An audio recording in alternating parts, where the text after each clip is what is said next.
Yeah. You want to like him, but you can't. Are you listening? What? Are you listening? Did you bring me on this show to insult me? Yeah. That's what I'm saying. That's what I'm trying to say. Yeah. Hey, y'all don't want it with us, man. We straight gangsters over here. Straight man. gangsters.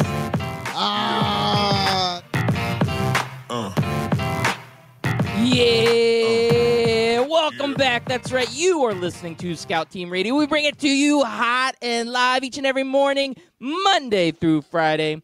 I am one of your gracious hosts. They call me Loudbeard. You are the most egotistical, self-deluded person I have ever met. Yep, all that is true. And the man on the other microphone, he is a great American and a great patriot. You know him as...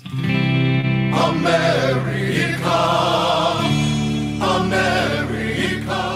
Yes, ladies and gentlemen, boys and girls, children of all ages, it is your boy, Chris America, coming to you live this Wednesday.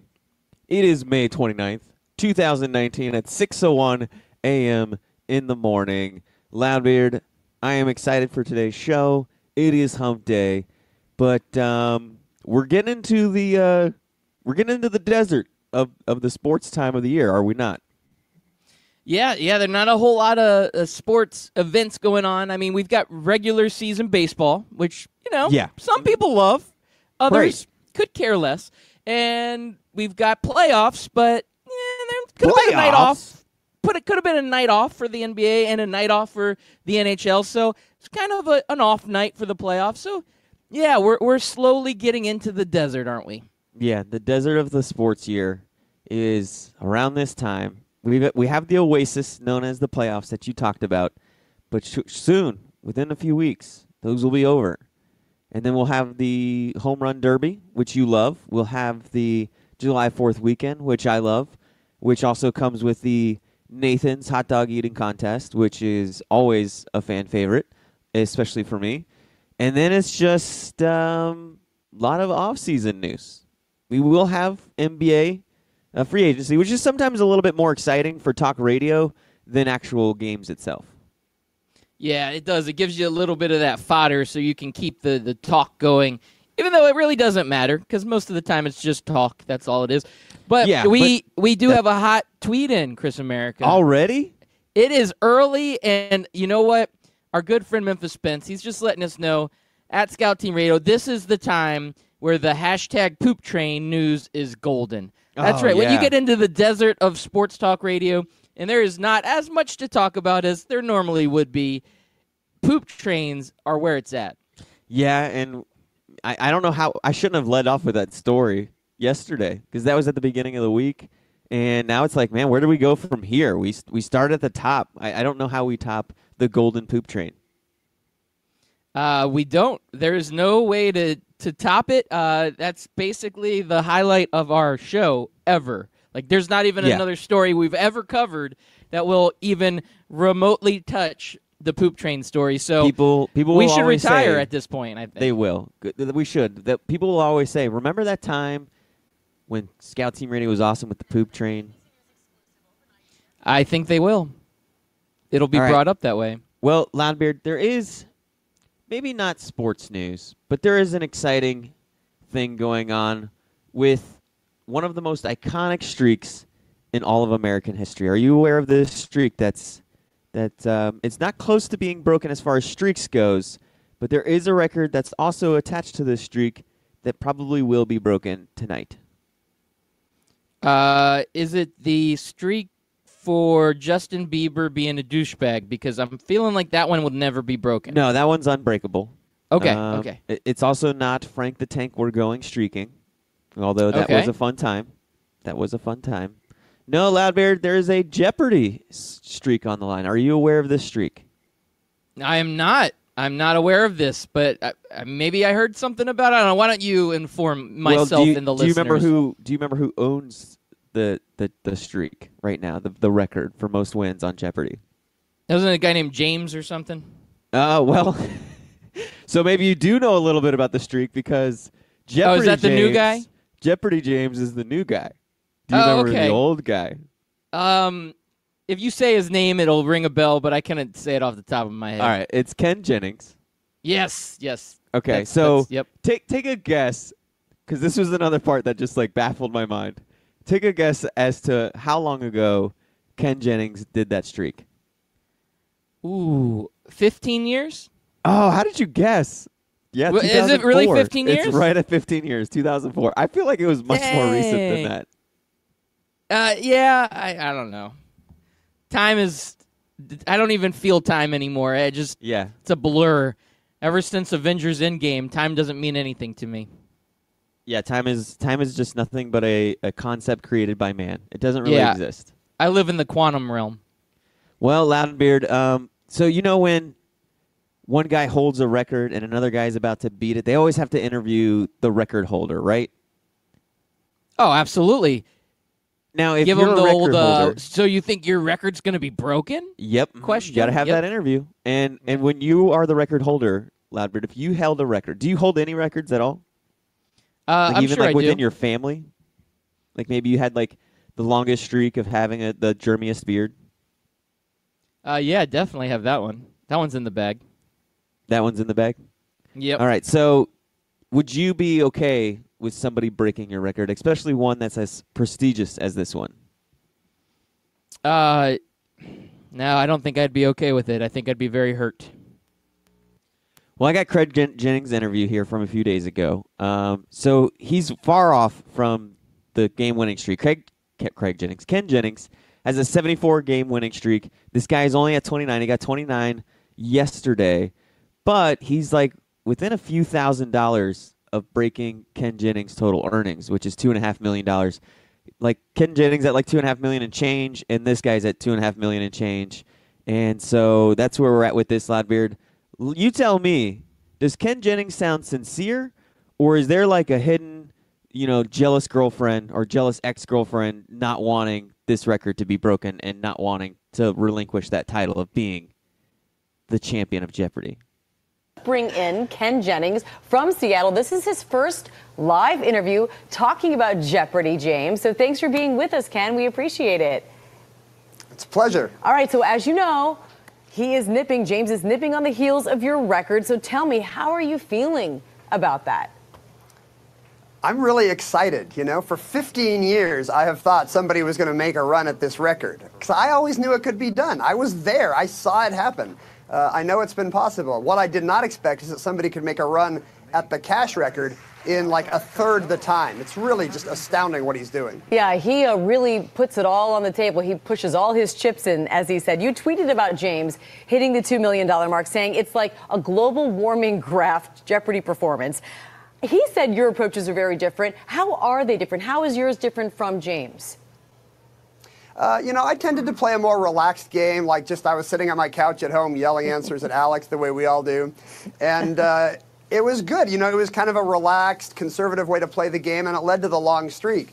And this is a guy who wants to maximize winnings every time he's got the chance. That's what he does for a living. He's a gambler, and he's very comfortable with that. And, he's playing his game perfectly. Yeah, I know. He's comfortable. I'm so nervous watching him do it. Like, you're betting it all? Now, I know you say you're excited about the possibility, but is there just a little part of you that's hoping James might fall short of either one of your records?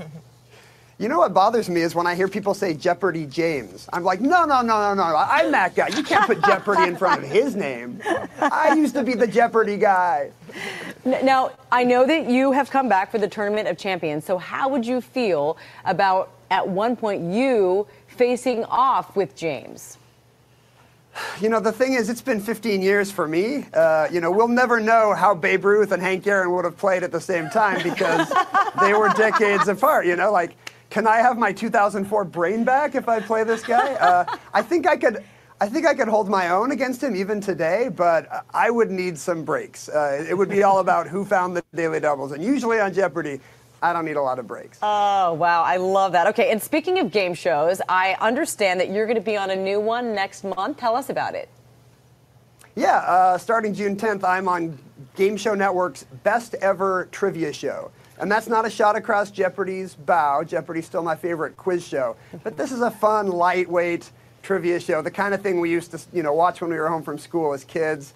It's hosted by Sherry Shepard. Me and the other trivia experts are all cheering. All right, Ken, nobody cares about you anymore, buddy. You're old news. Nobody cares about your new show.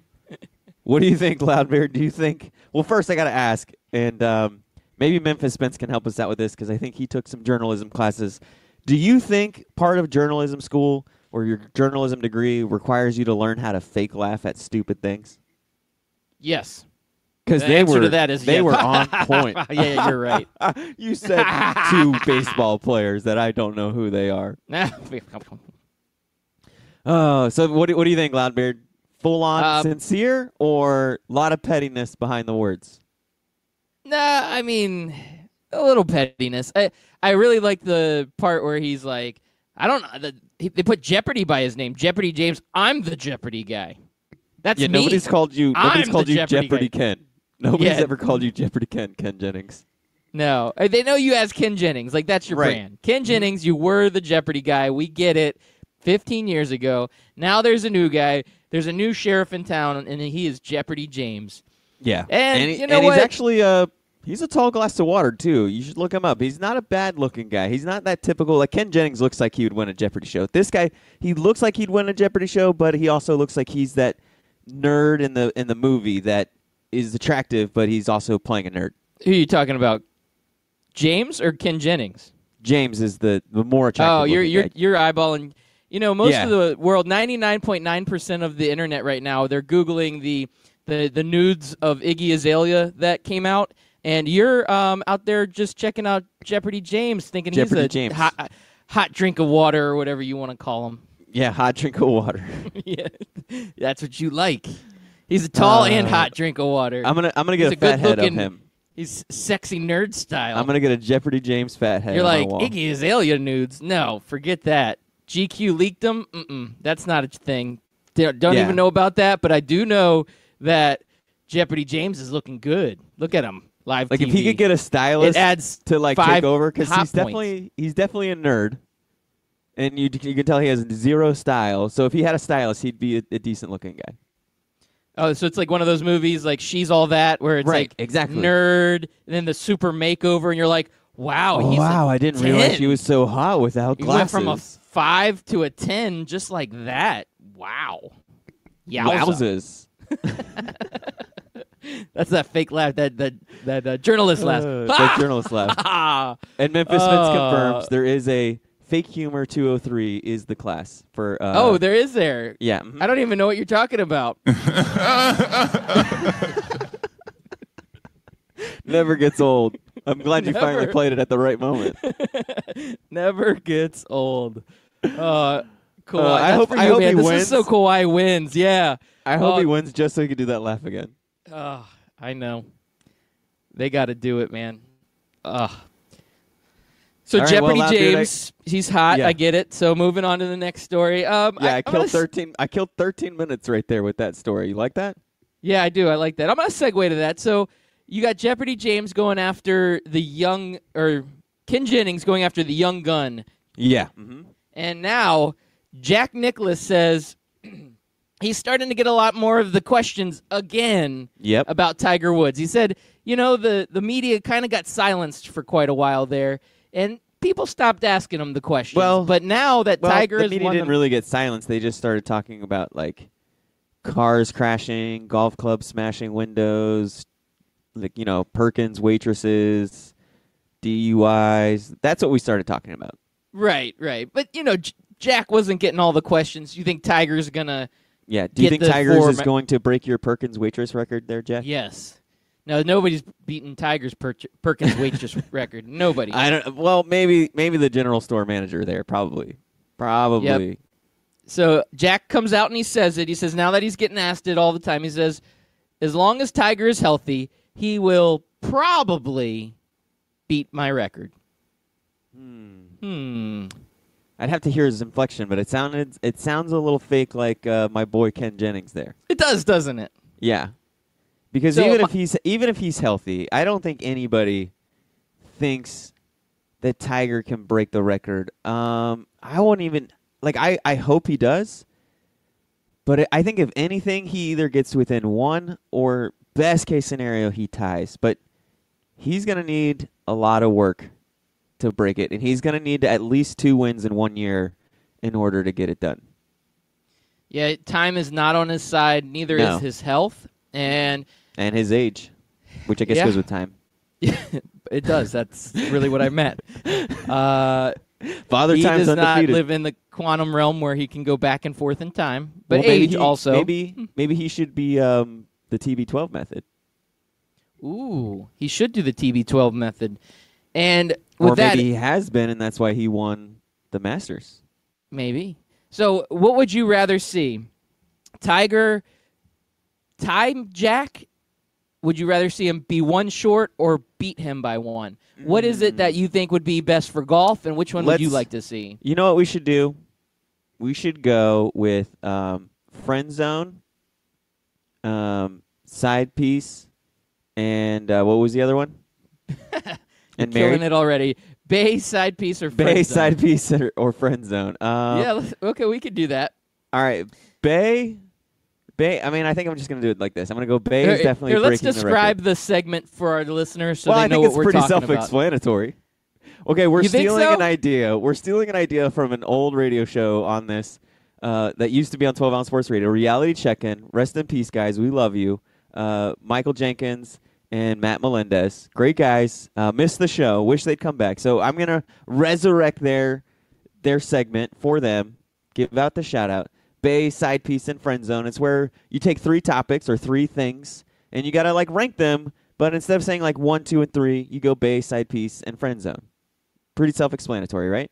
Yes, pretty self-explanatory. So friend zone, straight off the bat, I'm going 1 short. Nothing sucks more than seeing a short record. Bay, man, this is tough. No, I'm gonna go Bay is Tiger beats the record. I think it would be cool to be a part of that moment, to watch that moment live, to talk about that moment on Sports Talk Radio. I think it would be an awesome, probably one of the biggest sports moment of our life that we've lived would be Tiger Woods breaking that record. And with the whole comeback story that goes along with it, I think it'd be awesome. And then side piece, you know what? I'm okay with having a little tied action. There's nothing wrong with being, tied with the greatest of all time, and then we can have that debate of who is the greatest of all time, and it's just that would also be a kind of a feel good story, like Jack and Tiger share the title together in harmony. That's it. All right, so I'm kind of digging what you're saying about the tie, but I'm gonna make that my Bay because I want to see the tie. I think the 2 greatest golfers of all time tying the record for most majors. That would be just such a beautiful moment. That's the Bay right there. That's the big one. Side piece, I'm going to say Tiger coming up 1 short. And I'm going to say that because, I'm okay with that. I think Tiger being 1 short of the legend Jack Nicklaus shows that Tiger's in that same conversation and that Tiger just barely comes up short. I'm good with that. And I'm gonna go ahead and side piece that. I can live with that, right? And then friend zone, I'm going to friend zone the whole Tiger beating Jack Nicklaus. I'm a little bit of a historian, especially in the world of golf. I'm probably exaggerating how much of a historian I am, but I am a historian, and I do love me some Jack Nicklaus, the Golden Bear, and to me that he is the pinnacle of golf. I love Tiger Woods too. That's why I'd like to see a tie. That's where I want it to be, but if Tiger beats Jack, I don't know that I can dig that. I'm going to go ahead and just friend zone that one. Really? Yes, really. I didn't see that one coming. Uh-huh. That's what she said. Sorry, I'm a little bit distracted by the fact that Memphis Spence sent us a story on Twitter. For more stories like how many bones would you break to get you laid, subscribe to New York Magazine. And there's a picture of the New York Magazine, and there's a guy with medical bandages wrapped around his face, and it says, "This is Chad." A Chad is a guy who believes angry, celibate man online who wants to look like. Okay, I don't get that. Anyways, so that's kind of weird. I wouldn't break any bones to get laid. I don't know why you would need to do that. So Chad is a guy every angry celibate man online wants to look like. Some will tear apart their face to try. Yeah. Yeah, I don't know what that's all about. I just go with developing a nice, charming personality. You know, treat women with respect, that kind of thing. Oh, now here's a good story. Hold on, let me. Is this the Wahlberg story? This is the Wahlberg story. Look at Memphis Spence, man. He's taking the desert and he's turning it into an oasis. He is. He's turning it in for us. He's now our resident co-producer of the show. Yes. First I thought it was a mirage, but it's for real. It's really coming. It's beautiful. All right, let me hook my phone and we'll hear what old Marky Mark and the Funky Bunch have to say. Well, that's a classic reference. Were you a big Marky Mark fan? Yeah, I am. You look like the type. You look like the type. I have been. My Gracie said she wanted to start playing basketball, so I got her a coach. Gracie, who's your basketball coach? Jimmy. The best coach ever. Jimmy Butler coaching little Gracie. Oh God, WNBA, here we come. Now, Loudbeard, is this a grave sin by Boston's own Marky Mark Wahlberg to bring in a Philadelphia 76er to coach his daughter as opposed to, say, Kyrie Irving or Gordon Hayward or Al Horford, one of the Boston Celtics great basketball players? Wow, I didn't even look at it that way. I was just thinking, man, that's how the other half lives. You want your daughter to get a coach? You don't go up to like the rec center and see what coaches are available. You call up NBA superstars, all-stars, and you say, come over to my house. I've got a court in the backyard. She looks like she's 7, 8. I don't know. Yeah. I couldn't even really tell. 7-year-old daughter. She wants a coach. Jimmy Butler, what are you doing this weekend? All right, come on over. Let's go ahead and put this up on Twitter. I'll order some Wahlburgers to come on by and deliver us some food for lunch. Yeah, they're going to be Wahlburgers on me, Jimmy. Wahlburgers on me. Yeah, but you're right. Now that you say that, is this a recruiting tactic for Mark Wahlberg to try to get Jimmy Butler to Boston? Oh, I forgot about that. Yeah, maybe there we go. Butler is a free agent now. That's true. Or is this shots fired? Like that team that sucked this year that couldn't get past the second round of the playoffs, that Boston team? Yeah, guess what? I'm not even picking anybody from that team to coach my daughter. That's what Mark Wahlberg says. Yeah. No. So do you think Jimmy, what kind of things do you think Jimmy's teaching his daughter? Like how to storm off of a practice court, curse out an owner? What do you think he's teaching her? All of the above. Yeah. He's working on the alley-oop. So he's like, you got ups. Let's go ahead and get this going. They're doing it all. I like it. Mm-hmm. Now, have you ever been to Wahlburgers, Loudbeard? I have. I've gone once. Did you hate it as much as I did? I didn't hate it, but it's overpriced. It's all about the name. I hated it because of the expectation relativity theory. Oh. I expected it to be good, and then when you walk in, you're like, oh, wow, that's how much the burgers are? Now it better be good. And then when it's like, then you hate it. I never went back. One time, one and done. Yeah, I was a one and done also. But I kind of had tempered expectations because I know how these places are. I mean, it's all about the name. It's all about the TV show that they had and getting people in. People love Donnie Wahlberg, New Kids on the Block fans. I still think that guy is king. Mark Wahlberg obviously has a huge following. I mean, people love the Wahlbergs. So I know fangirls that just go to that place just because they like the Wahlbergs. Like it's all about name. Weird. It's not even anything to do with food, to be honest with you. It's not like the Wahlbergs are going to be there. Right. Well, Donnie Wahlberg was at the opening of the one here in the Central Florida area. So it's funny you mention that because you reminded me of another famous celebrity who opened up a business here in downtown Orlando and was supposed to make a showing and then never did. Do you remember? The fat one? No. No, there is fat ones. The Joey Fatone hot dog stand. Yes. No, I'm speaking of a nightclub. Were you here for that? I don't remember when you said you moved over to Orlando. Were you here for when a famous person opened a nightclub here in downtown Orlando? Was it the Paris Hilton? Yep, Paris Hilton's nightclub. She was all about it. I went in there once. It was okay. Didn't get the hype. But she was supposed to make an appearance to open up that nightclub, and she was a no-show. I can't remember if she was a no-show or if she was like a really, really late show, like 1 o'clock in the morning. Yeah, not my scene, so I don't remember a whole lot of that other than the nightclub opening, it lasting a very short period of time, and then clousing. That's all I kind of remember about the Paris Hilton nightclub. Yep, I was a one and done at the Wahlburgers. I was a one and done at Paris Hilton nightclub. And speaking of one and dones, Loudbeard, we have a top high school basketball recruit, top 5. He's a none and done. He's not going to go to college. Yeah, going to Australia, right? Yep.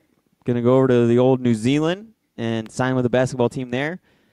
If this works out for him and the NBA never changes his rule, do you think this will start like a domino effect? Like other top recruits will say, man, this kid went overseas, got paid, and still got drafted, top 3 in the NBA. That's what I'm going to do. There's going to be a few that do that. You're right. This could start a trend.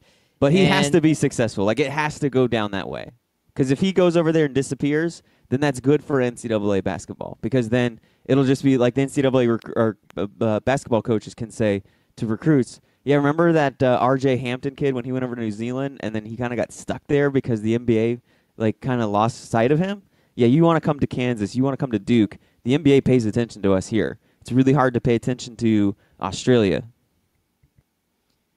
Yeah, he does have to be good. You're right. Usually the top 5, top 10 guys will get a little bit of publicity. NCAA is still going to be in good shape because all the other guys are going to go to college. So it's really just the big names that they've got to worry about. And a lot of those guys, I mean, Zion, he seemed like he liked playing at Duke. He wanted to play at college. Some of these guys don't seem like they have an interest, but there's other guys that have a competitive interest to play for a college. So I don't know that it'll become like a major trend, but I could see there being a small percentage of guys that would rather make some money instead of doing this whole charade of going to classes, getting a tutor, dropping out after your first semester just because you've made yourself eligible to play enough to get drafted. It's a charade is what it is. A charade. Yeah, I don't know how that competitive I want to play for Duke thing goes for many people, though. I guess it just depends on how much money these overseas people are offering and then how much money Duke's going to offer. They have lots of underneath bagman deals that are going on. We all know about that wheeling and dealing that's in college basketball. So I guess it'd really depend on a bidding war. It would. And think about this. If you're an overseas team, you're going to want to get a big name, but it's really a rental player. You're only getting them for 1 year. And these leagues aren't making the money the NBA is making.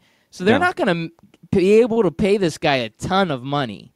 So it's not like they're going to be able to throw $10 million at a guy to go play for him. It's just not going to work out that way. So they'll make some money, and I don't know what that looks like. I really can't tell you. I can't even guess of what this Australian team is going to pay him. I don't know if it shows it in the report or not. But I do know that teams in Australia and in France and wherever else these guys are going to go play, they're not going to be able to pay these guys huge amounts. Now, they will be able to pay them living amounts, right? Enough for them to live well. Right. And that's good enough for some players, especially guys that don't have any money whatsoever, right? If you're coming from a poor family and you don't have a lot and you're sitting there thinking, yeah, I'm getting a scholarship to college, but I still need to live. Like, I still need money to be able to, buy a car and be able to get around and eat and all that good stuff. So in those situations, when you come from nothing, you're kind of thinking, man, if I could get paid $100,000, just throwing a number out there, I mean, that's a big deal. Big deal to me and big deal to my family. So I could go over and do that in Australia. And again, I don't know if that's a real number or not. I'm just throwing out a number that popped up in my head, but it'd be worth it if that were the case.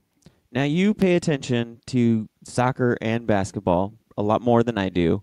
Do you ever see basketball globally, maybe not ever getting to like soccer's success, but to where some of these overseas leagues are almost equivalent or close to being equivalent to what the NBA has going on in these other countries? Like China, I know basketball is huge.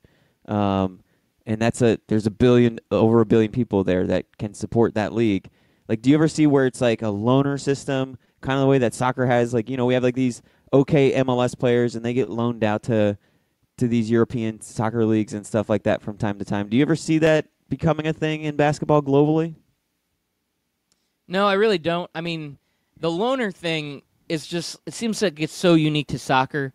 I don't see that happening on a worldwide level. Now, there are guys that are international that want to go play for their country, especially when you have like the Olympics and things like that. But as far as these leagues internationally, they're just so far behind what the NBA is. I just don't see them even being close to competing. And it's kind of like like you mentioned, the opposite of soccer, where these Euro leagues are just so far ahead of what the MLS is here in the United States that the MLS can't compete. Now the MLS tries to, and then does this whole loaner system. I don't see anybody staying with an international team instead of fully signing with the NBA. It's just I think length of the season and all that. MLS's problem really isn't the fact that it's competing against European soccer here in America. I think their problem is they're competing against baseball, basketball, football, and they cover off the span of all three of those major sports seasons. And it's just, we're not there yet as a country. I think if we were there yet, if we were as passionate about MLS soccer as we were with basketball even, or maybe even baseball, then yeah, I think that MLS could compete. Maybe not compete to the level of European soccer, but it would be to where they could entice some bigger named athletes in the soccer world to come play. But we're up against the break, so maybe we can continue that on the other side if you want, or if you have other stories. Well, I'm going to talk about a story that involves soccer and basketball, but not sweet. Your story. It's okay. Awesome.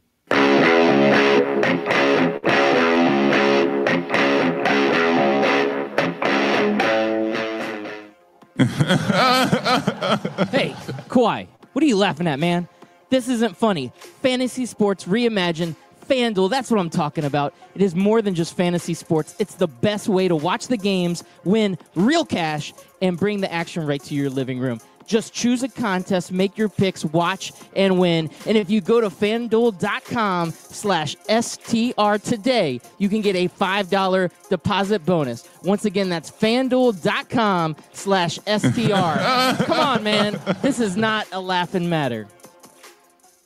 Hi, everybody. Captain Lou here from the Captain Lou Extravaganza, coming to you live every Tuesday night on 12OunceSportsRadio.com from 8 until 10 p.m. Eastern Time. Yeah, it's a different name, but it's still the same great show. We're going to have guests every week live on the show, and we'll have your opinions as well as mine, and we'll see whose is better and obviously whose is right. That's every Tuesday night live, the Captain Lou Extravaganza from 8 until 10 p.m. Eastern Time on 12OunceSportsRadio.com. If you've been listening to Scout Team Radio for a long time, you know that myself, Loudbeard, has placed a bet or two in his day. That's right, I've lost the beard bet, I lost the romper bet, but one place I don't like losing is when I bet money, and I can easily do that at MyBookie. That's right, you can go to mybookie.ag, use promo code 12OZSports, and get a 100% deposit bonus up to $1,000. Hey, guess what? That is a lot of money. Do it.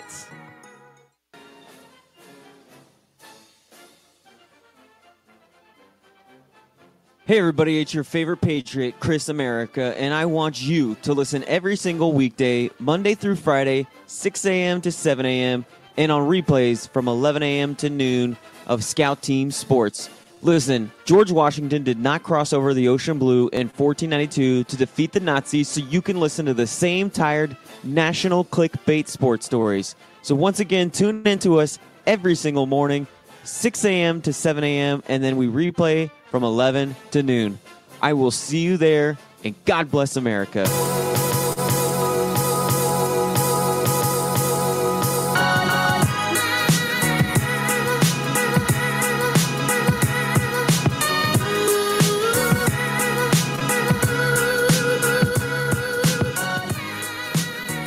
That's right, Chris America. God bless America, God bless Canada, and God bless all of our listeners out there. Thank you all for listening in.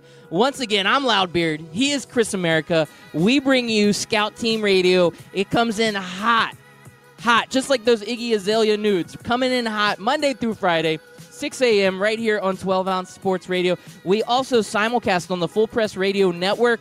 We're excited for that partnership. And if you catch the Barn Burner Podcast Network, we come on that each and every day with our podcast. You can also go on to Apple Podcasts, Spotify Podcasts, and search Scout Team Radio or go to our website, scoutteamradio.com. I encourage you to do all of those things. And also, make sure you hit us up live on the show on Twitter. We do our live tweets. Hit us up at Scout Team Radio. We will talk about your topics, your subjects on the air, like we were doing with Memphis Spence earlier in the show. Thank you, Memphis Spence, for tweeting at us live here this morning. We appreciate it. All right, well, it's time to get back to it.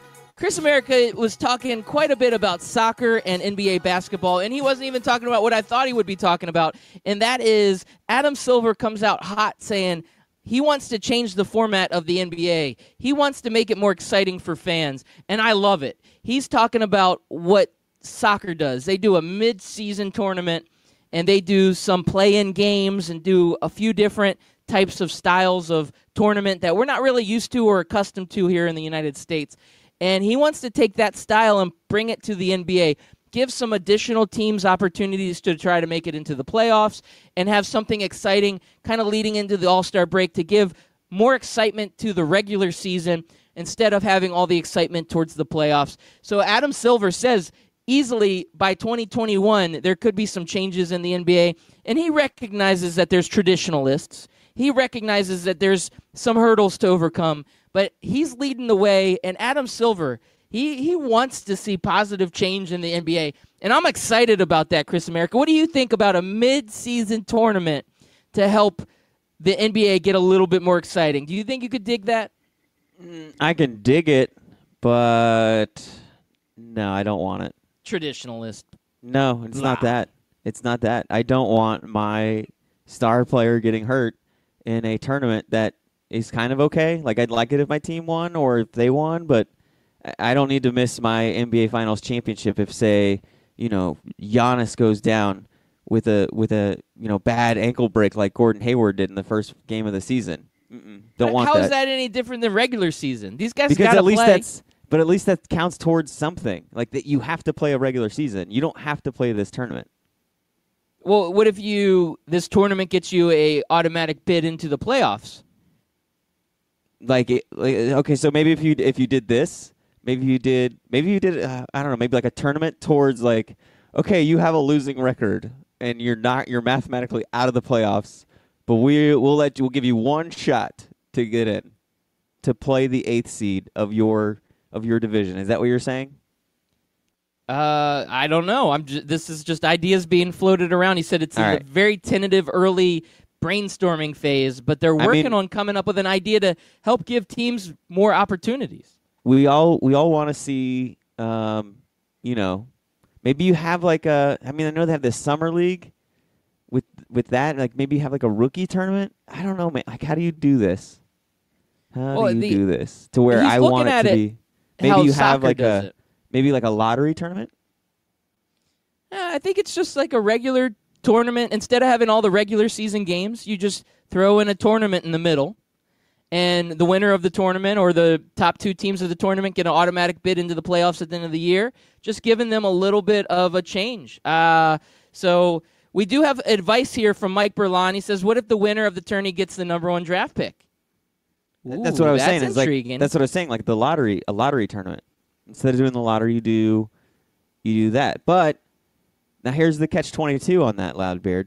If I'm on that basketball team that's bad enough and tanking, do I want to win that game so we can have the number 1 pick so that guy can replace me? Well, that's no different than regular season playing no, every game. No, because then I'm trying to win every game during the regular season so they don't get that number 1 pick so I can't get replaced. See how that works? I do see how that works. I do want to thank Mike Berlon for tweeting in. Yeah, definitely. Yeah. You want to be your tanking team over here. Like, even though you're tanking, the basketball player, like the basketball players are actually trying to win. I don't believe for a second that there's any basketball player out there going like, I'm going to miss shots for the team. What the team is doing is they're just putting together really bad guys, and then they're putting them on the floor and watching them do bad. Where if you're that bad guy, you're like, okay, even though I'm on this tanking team, I'm going to come and show out, and I'm going to try and, increase my value. This is my chance, my opportunity to show the world what I'm made of. And I think if you put them in that tournament, you're going to get more guys to be like, all right, this is, again, like the spotlight's on me. I'm going to try to win. Okay. All right, so I've got a couple things here. I just need to ask some simple questions. Yep. Uh-huh. You love the regular season of the NBA the way it was now. You watched a bunch of games, right? No, I mean, I'm not saying that. I'm just saying he's coming up with some ideas to help make it more exciting. As a fan, isn't that a good thing? No, again, as a fan, I like it. But if I'm a fan of, like, if the Orlando Magic finally get a team together and, like, my star player goes down in this tournament, I'm going to be upset. I'd rather – I mean, if it does count towards the playoffs – It's no different than the regular season. It's just playing games. Yeah, it is, but it isn't because it has to count towards something. But it will. Other than That's just what he pride says. It's going to add a like some sort of playoff implication with it is what Adam Silver was saying. Like, because this gives an opportunity. Because then here's the other bad side for the NBA. If I'm the team that wins that tournament and I get my automatic bid and we have this tournament in February, I'm taking the rest of the year off, man. We're just going to kind of cruise the rest of the year. There's no point in us like trying hard. So then you get the 8th seed and have to go against Golden State round 1? I guess so. I mean, if that's how you're going to look at it. Is that because you want to cruise the rest of the way? You might as well You're still going to have them seeded. Okay. Yeah. All right. I like that. Good You see point. what I'm saying? Like, there's still going to be value to the end of the season. But you can add in layers, but just make it a little bit more interesting. And I think of teams that throughout the season were on that fringe, right? Like, wouldn't you rather like get an opportunity to get into the playoffs in the middle of the season when you're hot, where you never know what could happen? Lakers, without LeBron James going injured, I mean, they were at the 4th seed at one point through the season. Like, before LeBron got hurt and before the whole trade debacle, they were actually looking decent. So the Lakers could have won a mid-season tournament and gotten into the playoffs. That would have changed the whole complexion of the NBA playoffs this season. Yes, it would. You know what, Counselor? You've made your argument. I'm coming around now. I'm coming around. I'm not 100% sold, and I'm not even saying that I wouldn't watch it. I would thoroughly enjoy it, especially since the Magic are awful, and if somebody else's superstar gets hurt, like I'm sad that their superstar got hurt. Like, I'm not wishing it upon anybody, but it would have no feeling towards me if that happened. So yeah, I'd get behind it. I'd love to watch it. All right. See, I think it's a great idea. I hope it comes together. I do have one other Adam Silver story here, and I will say, Chris America, I'm guilty of laughing out loud, doing an LOL to myself as I read this. So you may not find it as funny, expectation theory, but I read a report. It came out that back in November, and I don't know how this thing leaked, but back in November, apparently Adam Silver had a dinner with some of LeBron James's camp, like his main guys, and super agent Rich Paul went up to Adam Silver and pulled him aside and said, I really don't think Luke Walton's the right coach for the Lakers. What the hell is an agent going to the commissioner of the league complaining about a coach of a team for? Does that sound like the most ridiculous thing you've ever heard? Yes. But I believe it to be true. Do you believe that to be true? Yeah, I mean, I can definitely see that happening. The NBA world, I mean, maybe it's the same as everywhere else, but the NBA world is a very interesting place when it comes to how these wheeling and dealings and how so many players have the same agents and how close-knit the NBA community is with this, to where agents do have access to Adam Silver. And I think Adam Silver wants to have access to these agents because he's wanting to be a player's commissioner. He wants to be with the cool guys. Like, he wants to be one of the guys.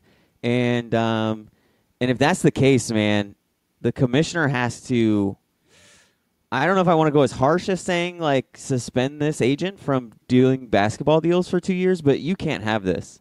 You cannot have an outsider of the NBA go into the commissioner's office and complain about one of your coaches, because as a commissioner, you represent the players, you represent the coaches, and you represent the owners and the fans. So you can't have some outsider coming in and trying to call shots for you, the top guy, to make something happen for an NBA coach. It's just completely unprofessional. Yeah, it's unprofessional, but I could definitely see it happening. And oh no, I think that's a little harsh going for a suspension. I think Adam Silver. I mean, I look at him as the consummate professional. I think he probably looked at him and said, I don't get involved with those things. Yeah, that would be between LeBron and his coach and his organization. He can take up any grievances he wants with his front office. I'm not getting involved with this, and just move on. Now, I think it's funny that it comes out now. That's almost worse than tampering, I think, in a lot of ways. And I mean, Rich Paul's involved with a lot of players, and Adam Silver does represent the players, so he's really just a representative of LeBron James. But to me, it's like, like if I was all working for a company and I didn't like it, so I called my Uncle Rico, and I said, Uncle Rico, can you call up the CEO and let him know that I'm not happy with my boss? And it just doesn't make sense, right? It's like not the chain of command. It's not – the whole thing is just a mess. But LeBron James is such an important role or has such an important role in the NBA that this kind of stuff I can see happening. It's just I think the political landscape of what the NBA is, like you said, this is part of it. Yeah, Frank Vogel's got to be feeling great about his new job reading this story. Yeah. Frank Vogel, man. Dead man walking. Dead man walking. Now, Chris America, are you up for some baseball talk today? I got some baseball stories. Let's do it. Let's talk some baseball. Well, your Tampa Bay Rays, they're in the news, and not for a good reason. Oh, I knew you were going to say that. Why did you have to let me down? They record the lowest attendance ever at Tropicana Field. 5,786 people when they go up against the Blue Jays, despite them having a good record. They're playing good baseball right now. And they're one game back from the Yankees. The Yankees finally surpassed them. That sucks. Yeah, but playing good, it doesn't matter. They only have that. They have the second lowest attendance this season behind or ahead of just the Miami Marlins. So our two Florida teams not doing too hot in Major League Baseball as far as attendance goes. But, yeah, the Rays recording the lowest attendance ever at Tropicana. And the second lowest attendance ever was a game in 2017 where there was a hurricane warning going on, and a lot of people just didn't show up because they were afraid of the hurricane or were preparing for the hurricane. So this is pretty pathetic. And I don't know. I don't know what the answer is, and it's sad. It's a sad day. Yeah, I hate to say it, but I think the answer is to just move the Rays completely out of Tampa. We can talk about moving it closer to Orlando, but I don't know, man. Tampa, I don't go over there much, but when I did spend time over there, it just didn't seem like – it seemed like there was more – everybody was about the Buccaneers, but everybody else, when it came to baseball, I mean, we're all transplants down here for the most part, and they're still rooting for the Yankees and the Orioles and the Red Sox and the Cincinnati Reds and the Cubs and everything else, so they don't really care about the Rays unless their team shows up. But, yeah, I just think they tried it for 25 years. And it just hasn't worked. Now, a lot of people believe the problem is the stadium is in St. Petersburg, not in Tampa, and that if it were on the Tampa side, that would help. Do you believe that, or do you think that's just more hocus pocus trying to fool people into? This is where I don't live in Tampa, so I can't really give the full answer, but I do know how long it takes, especially during rush hour, to get from Tampa to St. Pete. Going over the bridge and everything, and if you've never been to St. Peter, Tampa, you have no idea what I'm talking about, but basically you have to go across the bay or across the huge bridge over a body of water to get to St. Pete from Tampa. That bridge has tons of traffic all the time, especially if there's a car accident on the bridge, you're done. So I think that would help. If I were to move it from St. Pete and keep it in the area, I'm going to try and put it on the far east side of Tampa as I can get, where I could still draw Tampa and just advertise the hell out of the Rays being closer to Orlando and try to get this market to go over there and support the Rays. Because right now as it is, I have no desire to travel 2.5 hours on a weekday or even really a weekend to go watch a Rays game and then travel 2.5 hours back. Like I'm not spending 4 to 5 hours of travel time just to go watch a baseball game. No, I agree with you on that. And I do think that the location is part of the issue, but I don't think it's going to fix things. Right, I don't think it's going to make it to where they're going to get 20,000 fans on average a night. I just don't know that Tampa is that interested in baseball. Yeah, and I don't know that Orlando would be any better. I mean, there's I don't probably think so either. Better sports towns out there, but I mean, I like the Rays. I haven't been to a game in a couple years. I do enjoy going to the games. I think the people give the Tropicana shade because they feel like it's a not a great ballpark, but I enjoyed it when I go. I like it, and a lot of people say, "Oh, it's got a dome, and we live in the Sunshine State." If you ever sit out at a game, like I've sat at a Tampa Bay Bucks game, and it's like 100 degrees out, and you bake for 4 hours, it is the most miserable feeling in the entire world. Yeah.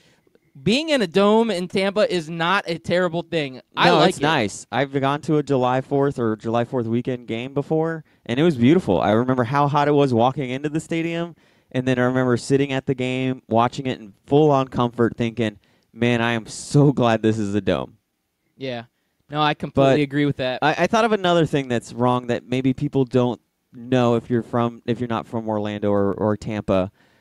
Before the Rays even got here, and really before the Marlins got here, the only baseball team in the Southeast was the Atlanta Braves. And I can't tell you how many friends that I grew up with and how many older adults that I know that are all Braves fans as well. And they never wavered from that fandom of being a Braves fan simply because that was the closest baseball team in the Southeast that you had. Like there's nothing else. It's just the Atlanta Braves, and then where's the next closest team? Baltimore? Maybe Houston. I don't know which way you want to go with it, but back before the Marlins and the Rays came along, there were no teams in the Southeast, which is kind of weird because the Southeast really loves baseball. As far as like South Carolina, I know has huge baseball love there, especially with Little League baseball, and I think Louisiana is big into baseball as well, and Mississippi and Alabama. Obviously, those are much less populated states, but I don't know. Maybe New Orleans could use a team, or Memphis or Nashville. Who knows? Speaking of Atlanta, they're getting the 2021 Major League Baseball All-Star Game. Yeah, I don't know if that'll bring some of us Floridians up there. Maybe we'll give some support. I absolutely will never travel to Atlanta unless I absolutely have to. Wow, you have deep hatred for Atlanta. I went up to the Peach Bowl 2 years ago. I have deep hatred for the Atlanta traffic. Oh, I went to the Peach Bowl a couple years back. Yeah. It was great. I loved it. Snowed. Good. It did snow. Yeah, it's beautiful. Dodgers call up a They said it prospect. would be a cold day in Atlanta when UCF beats an SEC team. Yeah, it was. Hell froze over, especially for SEC fans. Dodgers called up a prospect. His name is Will Smith. So for his Will Smith? Yeah, for his first at-bat, go ahead. They play the Fresh Prince of Bel-Air theme song as his walk-up song. What a beautiful moment for Will Smith. Yeah, that is a beautiful moment. But is that the right song? I feel like it should have been like Miami, where he says Will Smith like 10,000 times during the song. I like the Fresh Prince song. I do. I know. The Fresh Prince is classic. Well played. I guess that's it for baseball. I was going to talk about this Reds player that hit 3 home runs, but nobody cares about the Reds. Nobody that listens to this show, at least. You love talking about the Reds.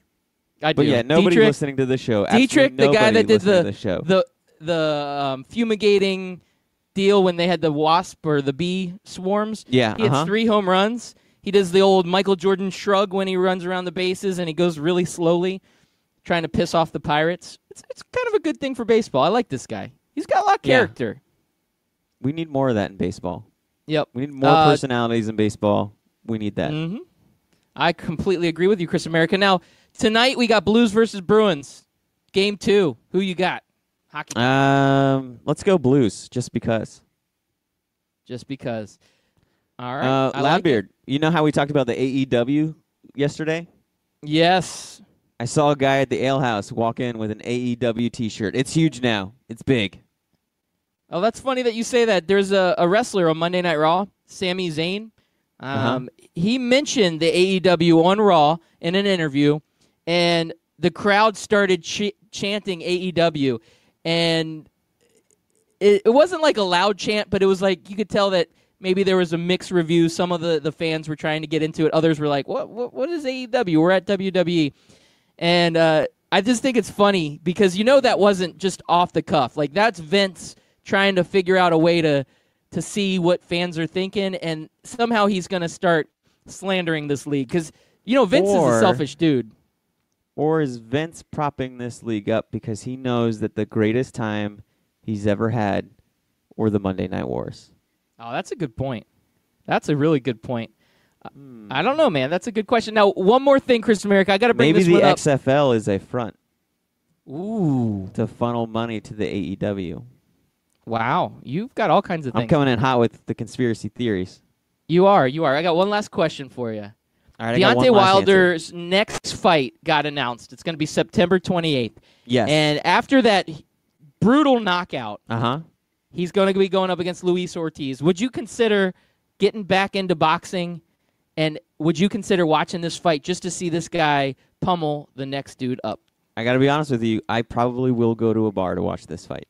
Yeah. You'll have to remind me of it because I will forget after today. But as we get closer to September 28th, I will go and watch this fight. And I said that back when that knockout happened about how boxing was like, oh, this is bad for boxing. Like, no, this is great for boxing because I can't tell you the last time I was like, well, I guess it would be the Mayweather that clown show McGregor fight.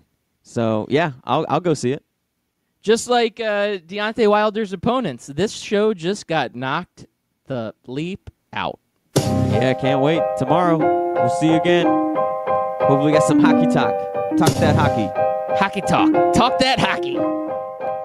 If you missed any of the show, make sure you go to Apple Tunes or Apple Podcasts, Spotify, Podbean, Stitcher, ScoutTeamRadio.com. Subscribe, like, rate, review. Peace.